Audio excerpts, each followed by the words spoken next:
Hello my dear aspirants. उम्मीद करता हूं कि आप सभी की जो प्रिपरेशन है वो बहुत बढ़िया चल रही है। तो यहाँ पे जो है हमने जब इस वीडियो का पार्ट 1 रिलीज किया था जो कि आपकी सीरीज है how to score 95 plus percentile in JEE mains 2022 with zero knowledge. तो यहाँ पे जो है जीरो नॉलेज का ये मतलब नहीं होता है कि किसी भी स्टूडेंट को कुछ भी नहीं आता है। देखिए, आप जो है बोर्ड लेवल की प्रिपरेशन करते हैं तो कहीं ना कहीं आपको कॉन्सेप्ट्स तो ऐसे पता होते हैं, बट हो सकता है जेई लेवल तक ना पता हो, तो तब स्टूडेंट्स के मन में एक डर आ जाता है कि भाई हम जेई मेंस के क्वेश्चंस किस तरीके से सॉल्व करेंगे। तो यहाँ पे मैं जो है इस सीरीज के थ्रू आपका वो डर ही निकालता हूं, और आप देख सकते हैं कि काफी सारे स्टूडेंट्स जो है यहाँ पे पार्ट 1 से बहुत ज्यादा खुश थे और उन्हें लगा कि जो है इस सीरीज को हमें आगे बढ़ाना चाहिए ताकि पार्ट 2 से आपको और ज्यादा क्वेश्चंस की प्रैक्टिस हो। तो आज हम आपके लिए ले आए हैं पार्ट 2 का वीडियो। तो जैसा कि आप लोग जानते होंगे, मतलब जिन स्टूडेंट्स ने भी पार्ट 1 देखा है, और अगर आपने नहीं देखा है तो अभी तुरंत जाके देखिए, फिर जो है पार्ट 2 को कंटिन्यू करिए। तो पार्ट 1 में हमने क्या किया था, 24 फेब शिफ्ट 1 के जो है आपके 5 क्वेश्चंस को सॉल्व किया था। आज जो है हम उसी शिफ्ट के और 5 क्वेश्चंस को सॉल्व करेंगे। तो यहाँ पे टोटल आपके जो है 10 क्वेश्चन तो सिंपली आप मतलब बेसिक कॉन्सेप्ट की मदद से भी कर सकते थे सॉल्व। ठीक है, बहुत ज्यादा आपको जो है मतलब कॉन्सेप्ट उसमें पता जरूरत नहीं थी, तो यहाँ पे आपके बोर्ड नॉलेज पे ही जो है वो 10 क्वेश्चन सॉल्व हो जाते। अब अगर आप वो 10 क्वेश्चन सॉल्व कर लेते तो बचे हुए आपके कितने हैं, 15 क्वेश्चन। उसमें से भी आप स्टूडेंट्स जो है 5 से 6 क्वेश्चन तो और सॉल्व कर लेते, क्योंकि इजी इजी टॉपिक्स रहते हैं, मैथमेटिकल रीजनिंग स्टैटिस्टिक्स, इन सब के आपसे और क्वेश्चन बन जाते। तो भाई 15 से 16 क्वेश्चन अगर आप सॉल्व कर लेते तो आप सोचिए कितना बढ़िया स्कोर आपका आ सकता है। तो यहाँ पे और भी स्टूडेंट्स अगर जो है ट्राई करें, ठीक है, उनका अगर उन्होंने पहले से उनको कॉन्सेप्ट अच्छे से पता है तो वो इनको और बूस्ट कर सकते हैं, कम से कम 20 से ऊपर क्वेश्चंस लगा सकते हैं। और मैथ्स में अगर आप इतने क्वेश्चन लगा रहे तो आप जो है एक बहुत बढ़िया परसेंटाइल ला सकते हैं। तो इस सीरीज का वही एम है, और हम ट्राई करेंगे कि ज्यादा से ज्यादा स्टूडेंट्स जो है वो बढ़िया परसेंटाइल लाए फर्स्ट अटेम्प्ट के अंदर। तो चलिए स्टार्ट करते हैं हम वीडियो को। सबसे पहला क्वेश्चन आपकी स्क्रीन पे ये रहा। तो ये क्वेश्चन में अगर हम देखें, the area of the part of the circle x square plus y square is equal to 36 which is outside the parabola y square is equal to 9xs। और ये आपका क्वेश्चन कब आया था, ये आया था 24 फेब शिफ्ट 1 2021 के अंदर। अब देखिए, स्टूडेंट्स को दिक्कत कहां पे होती है, एरिया अंडर दी कर्व के जो क्वेश्चन रहते हैं उनमें आपको इंटीग्रेशन करना होता है। तो एक कैटेगरी के तो वो स्टूडेंट्स हो जाते हैं जिनको इंटीग्रेशन के फॉर्मूले याद नहीं रहते, तो वो तो भाई अप्रोच ही नहीं करेंगे इस क्वेश्चन को। दूसरे कैटेगरी के वो स्टूडेंट्स हो जाते हैं जिनको जो है इंटीग्रेशन में टाइम लग जाता है, तो वो उनको जो है टाइम लगेगा, फिर वो कहीं ना कहीं उनका एक आधा क्वेश्चन उसकी वजह से मिस हो सकता है।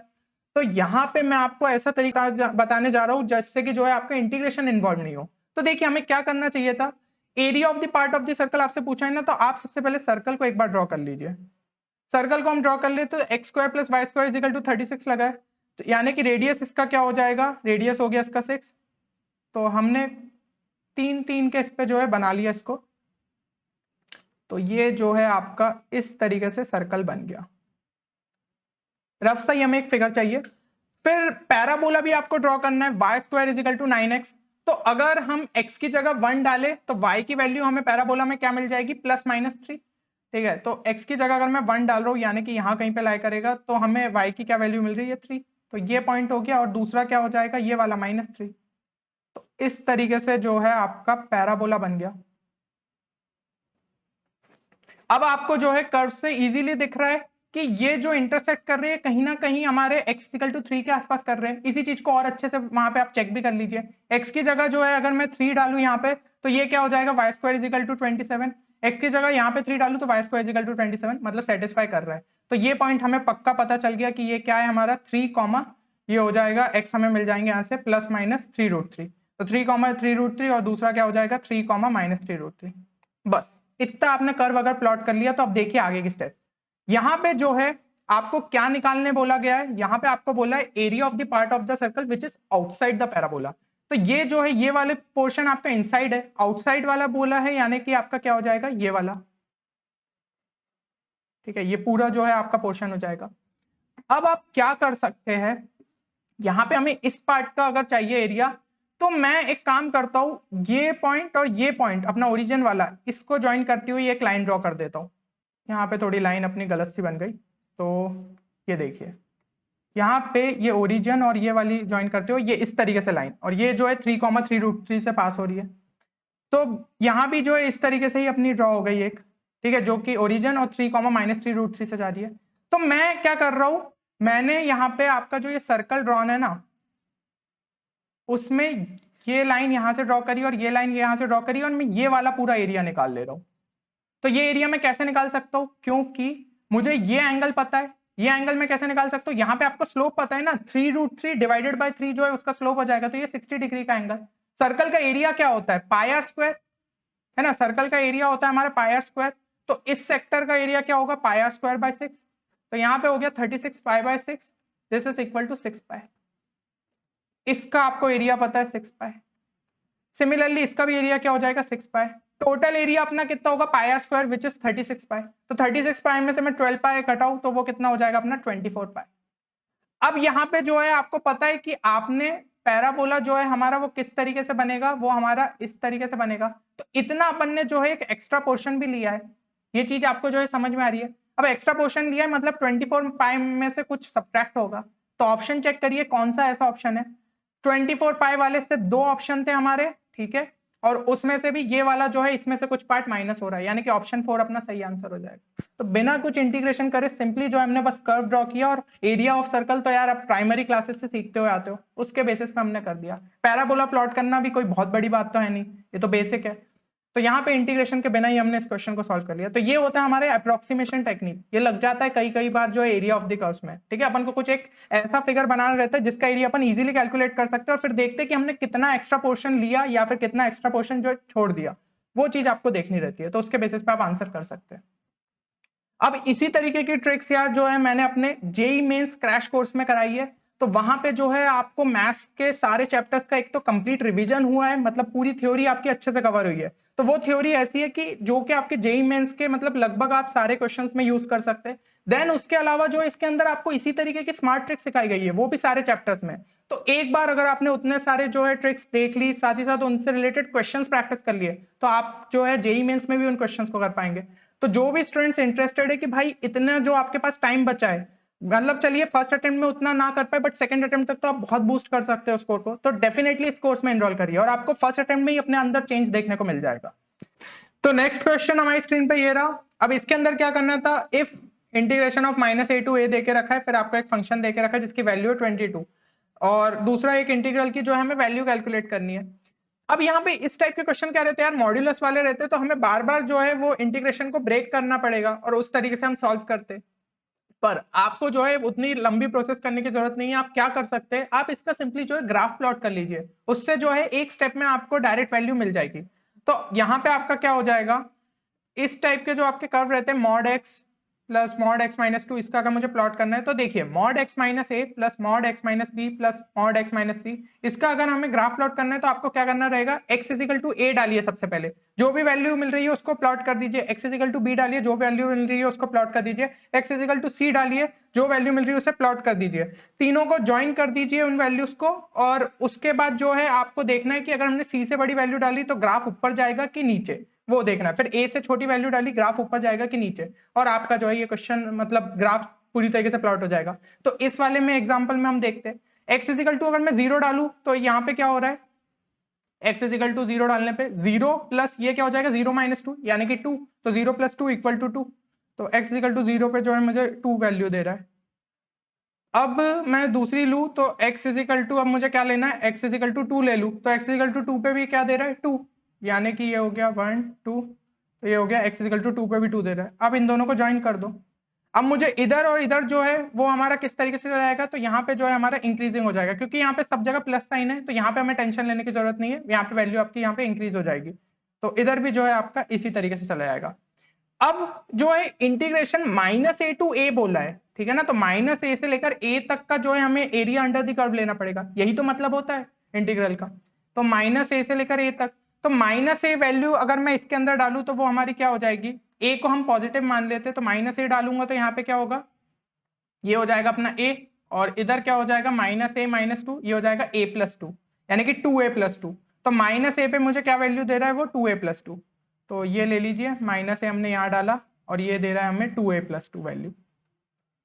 सिमिलरली अगर मैं x की जगह a डालूं तो ये क्या हो जाएगा, ये हो जाएगा a प्लस a-2 यानी कि 2a-2, तो वो थोड़ी इससे वैल्यू नीचे आएगी, तो यहाँ पे a ले लीजिए, ये हो जाएगी 2a-2, यहां तक का हो गया। अब एरिया अंडर द कर्व हमें कैलकुलेट करना है, तो देखो इसको 3 पोर्शन में डिवाइड कर लो, ये तो हमारा क्या हो गया स्क्वायर, तो ये हो जाएगा 2 × 2 यानी कि ये हो गया 4, प्लस ये वाला क्या हो गया ट्रेपेजियम, तो half into sum of parallel sides, sum of parallel sides यानी कि 2a प्लस 2 प्लस ये क्या हो गया 2, तो ये हो गया हमारा 2a प्लस 4 इंटू हाइट, ये वाला डिस्टेंस कितना हो जाएगा हमारा a, प्लस यहाँ पे इस ट्रेपेजियम का निकाल लो तो ये हो जाएगा half into sum of parallel sides, ये कितना हो गया 2 plus 2a minus 2 which is equal to 2a, और हाइट क्या हो जाएगी इसकी a माइनस 2, है ना। अब बस इसकी वैल्यू जो है हमें कैलकुलेट करनी है, तो यहाँ पे देखिए ये हो गया हमारा हाफ से अगर मैं इसको कैंसिल करूँ तो 4 प्लस ये हो गया a plus 2 into A plus यहाँ पे क्या आ जाएगा a into A minus 2, a को कॉमन ले लीजिए और ये जो है पूरी वैल्यू क्या रहेगी इक्वल टू 22 जैसा कि देखे रखा है क्वेश्चन में, तो ये वैल्यू हमारी क्या आ गई a अगर हमने कॉमन लिया तो ये हो जाएगा 2a इज इक्वल टू यहाँ पे हमारा क्या आ गया 18, तो आपको a की वैल्यू मिल गई प्लस माइनस 3, तो बात वही पड़ी a की जगह 3 डाल दो, है ना, तो माइनस 3 से लेकर 3 जो है आपको ये वैल्यू दे रहा है। अब जो है आपको दूसरा कैलकुलेट करना है गिफ 3 से लेकर -3 x प्लस गिफ x dx।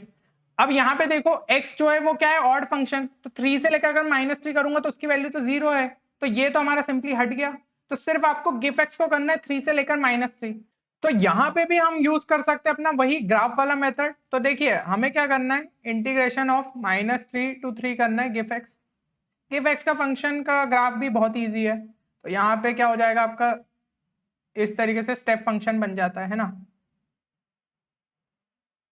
तो ये हो गया 0 1 2 एंड 3 और सिमिलरली -3 तक जाना है, तो यहाँ पे जो हो जाएगा, अच्छा एक और चीज यहाँ पे आपका 3 से -3 है, तो -3 से 3 ले रहे हैं तो हम इसके आगे जो है नेगेटिव साइन ले लेंगे, ठीक है, तो और फिर आगे जो है इस तरीके से यहाँ भी हो जाएगा, तो ये सारी जो है आपने वैल्यूज एक बार प्लॉट कर ली -1 -2 एंड -3, बस अब एरिया इनके अंडर का निकालना है, तो ये क्या है सिंपली जो है ब्लॉक्स बन जा रहे हैं, ये कितना हो जाएगा हमारा 1, ये कितना हो गया 2, ये कितना हो गया -1, ये हो गया हमारा -2, ये हो गया हमारा -3, है ना। साइंस का ध्यान रखना पड़ेगा भाई, इंटीग्रेशन में जो है नीचे वाले का उसका नेगेटिव लग जाता है, तो ये क्या हो गया -3 plus -2 plus -1 it is equal to -6, और ये 1 प्लस 2 कितना हो गया हमारा 3, तो -3 आ रहा है और नेगेटिव एक बार था, तो फाइनल आंसर आ जाएगा आपका इक्वल टू 3, ठीक है। तो इस तरीके से जो है आपको क्वेश्चन को सॉल्व करना था, तो ग्राफ्स में अगर आप जो है भाई एक्सपर्टीज हासिल कर ली तो इंटीग्रेट की आपको जरूरत नहीं पड़ेगी, आप इसी तरीके से जो है इन क्वेश्चन को सॉल्व कर लेंगे, मॉड्यूलस और आपके ये गिव वाले फंक्शन, ठीक है। साथ ही साथ फ्रैक्शनल पार्ट फंक्शन में भी जो है यही चीज आप लगा सकते हैं। चलो अगला क्वेश्चन देखते हैं, तो अगला क्वेश्चन में क्या बोला गया है, the locus of the mid point of the line segment joining the focus of the parabola y square is equal to 4x to a moving point of the parabola is another parabola whose directrix is, ये आपको options में देके रखा है। अब देखो normally students क्या करेंगे भाई, पैराबोला उन्होंने बोला कि ये हो गया आपका y square is equal to 4x, फिर आपको जो है एक फोकस हो गया उसका, तो वो हो गया हमारा a,0 और कोई भी एक पॉइंट ले लेंगे पैराबोला पे, तो उसको बोल दिया 80 स्क्वायर 280, है ना। फिर जो है मिड पॉइंट यहाँ पे निकाल रहे हैं h कॉमा के, फिर एलिमिनेट कर रहे हैं टर्म्स को, और उसके बाद जो है आपको इक्वेशन निकाल रहे हैं। पर इतना आपको लंबा जाने की जरूरत है नहीं, आप क्या कर सकते हैं, जब भाई बोला है कि कोई भी पॉइंट जो है हमें पैराबोला पे लेना है, तो हम भाई अपने लिए सिंप्लीफाई करते हैं ना। हमने a,0 यहाँ पे हमें पता है फोकस ये है, तो हम इस पॉइंट को जो है ये वाले ही ले लेते हैं, ऑन द पैराबोला तो हमारा ओरिजिन भी है, तो 0,0 ले लो, तो इनका मिड पॉइंट कहाँ रहेगा यहाँ पे, ये पॉइंट क्या हो गया हमारा -a/2, 0, है ना, ये वाला पॉइंट हो गया। तो यहां से जो है हमारा जो भी वो अनादर पैराबोला है वो हमारा यहां से पास कर रहा होगा, और आपको ऑप्शन देख के समझ में आ रहा है कि इनकी डायरेक्ट्रिक्स भी इसी तरीके से बन रही है, जैसे हमारा जो ओरिजिनल पैराबोला था उसकी डायरेक्ट्रिक्स कहां पे बनती है, x इक्वल टू -a पे, और इसके भी जो ऑप्शन है वो दिख रहे हैं हमें कि ये सब भी पैरेलल टू y एक्सिस है, यानी हमारा पैराबोला जो है यहां से पास हो रहा है और यही उसका वर्टेक्स हो जाएगा। क्लियरली हमें मिल गया आंसर। तो ये अगर हमारा जो है पैराबोला बन गया, ठीक है, तो उसकी डायरेक्ट्रिक्स अपनी कहां पे आ जाएगी, उसकी डायरेक्ट्रिक्स जो है यही हो जाएगा अपना ओरिजिन, यहां से ये वाली सीधी सीधी दिख रही है, तो x इज इक्वल टू 0 जो है वो हमारा सही आंसर है, ऑप्शन 2, है ना। तो यार सिंपल था ये क्वेश्चन भी, तो x इज इक्वल टू 0 जो है वो आपका सही आंसर रहेगा। चलो अगले क्वेश्चन पे बढ़ते, तो अगले क्वेश्चन में क्या देके रखा है, the system of linear equations, यहाँ पे आपको देके रखे इट इज इनकंसिस्टेंट इफ, और ऑप्शंस आपको देके रखे अब नॉर्मली स्टूडेंट्स क्या करेंगे, इसमें जो है वो डिटर्मिनेंट वाले अप्रोच से जाएंगे, बट आप जानते हैं वो थोड़ा लंबा हो जाता है। तो हम इस क्वेश्चन में क्या कर सकते थे, देखिए यहाँ पे आपको क्या करना रहता, 3x minus 2y minus k Z equal to 10 लिखा है ना, तो हम इसमें वैल्यूज जो है कुछ एलिमिनेट कर लेते, मतलब y को किसी तरीके से जो है हटा देते। तो कैसे हटा सकते, इसको करता हूं, पहली इक्वेशन को मैं मल्टीप्लाई बाय 2, तो ये हो गई 6x minus 4y minus 2kz is equal to 20, और ये वाली इक्वेशन हो गई अपनी 2x minus 4y minus 2z equal to 6। तो इन दोनों को सब्ट्रैक्ट कर दिया तो ये हो गया 4x, और यहाँ पे हमें क्या मिल गया माइनस 2z के, और यहाँ पे ये सब्ट्रैक्ट होगा तो ये आ गया हमारा प्लस में, है ना, तो यहाँ पे आ गया k माइनस अपना 1। ठीक है, इस तरीके से हो जाएगा हमारा। और दूसरा फिर यहाँ पे हमारा क्या आ जाएगा, 14 आ गया इक्वल टू 14।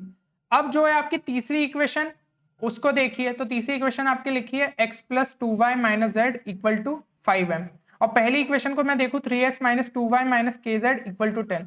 तो मैं क्या करता हूं, इन दोनों को ऐड कर देता हूं, तो ये क्या दे देगा 4x माइनस ये हो गया k plus 1 into Z equal to 10 plus 5m। दो इक्वेशंस हमें मिल गई है जिनके वेरिएबल्स क्या है, x और z के अंदर। अब भाई एक चीज बताओ, आपको ये चीज पता है, पहले भी आपने पढ़ी होगी मतलब बचपन की क्लासेस में, कि x plus Y equal to 1 रहता है, और अगर मैं बोलूं x plus Y equal to 2, तो भाई इनके सॉल्यूशन इनकंसिस्टेंट रहते हैं। एक ही टाइम पे ऐसा पॉसिबल नहीं है ना कि x प्लस वाई 1 भी दे और x प्लस वाई 2, सीधी सी बात है। तो हमें क्या करना है, x और z के जो है कोफिशिएंट को सेम कर देना है। यहाँ पे तो 4 4 है, तो ये वाला भी कोफिशिएंट सेम हो जाएगा, minus 2 k minus 1 is equal to minus k plus 1, के कोफिशिएंट सेम हो गए, तो ये आ गया 2k minus 2 is equal to k plus 1, तो k में हमें मिल गया इक्वल टू 3। तो ये कोफिशिएंट सेम कर दिए, और ये जो आपके इस साइड के कांस्टेंट आ रहे हैं ये कभी भी सेम नहीं रहेंगे, तो 14 can't be equal to 10 plus 5 है। तो ये आ गया आपका 4 is not equal to 5m, यानी m can't be equal to 4/5, और k जो है that is equal to 3, option 4। बिना डिटर्मिनेंट के अप्रोच को जो है हमने इस क्वेश्चन को सॉल्व कर लिया। तो आप जो है क्वेश्चंस में ये तरीका लगा सकते हैं। चलिए बढ़ते हैं नेक्स्ट क्वेश्चन पे। तो नेक्स्ट क्वेश्चन आपकी स्क्रीन पे ये रहा, limit x tending to infinity, और यहाँ पे आपको ये देके रखा है, ठीक है, एक्सप्रेशन। देखो तो जनरली जब इस टाइप के क्वेश्चंस रहते हैं ना, तो आपको क्या करना रहता है, आपको यहाँ पे समेशन जो है ये tan इनवर्स वाला रहता है ना, इसमें जनरली क्या हो जाता है, इसमें आइडेंटिटी हमारी ये लग जाती है, tan inverse a minus B upon 1 plus a into B, this is equal to tan inverse a minus tan inverse b। तो जब भी आपका जो इस तरीके से एक्सप्रेशन रहता है, हमें जो है ट्राई करना रहता है कि ऐसे में एक्सप्रेस कर ले ताकि उसको इस तरीके से लिख जाए। फिर हमारा जो है डिफरेंस मेथड में क्या होगा, ये जब हमारे टर्म्स रहेंगे ये कैंसिल होते जाते हैं, और आखिरी में 2 टर्म बचते हैं, उससे हमारा आंसर निकल जाता है। तो जेईई मेंस में यार कई बार इस टाइप के क्वेश्चन रिपीट करे गए, कभी tan इनवर्स की जगह साइन इनवर्स डाल देते cos इनवर्स, तो उसको पहले tan इनवर्स में कन्वर्ट करो, फिर ये वाली आइडेंटिटी यूज कर लो।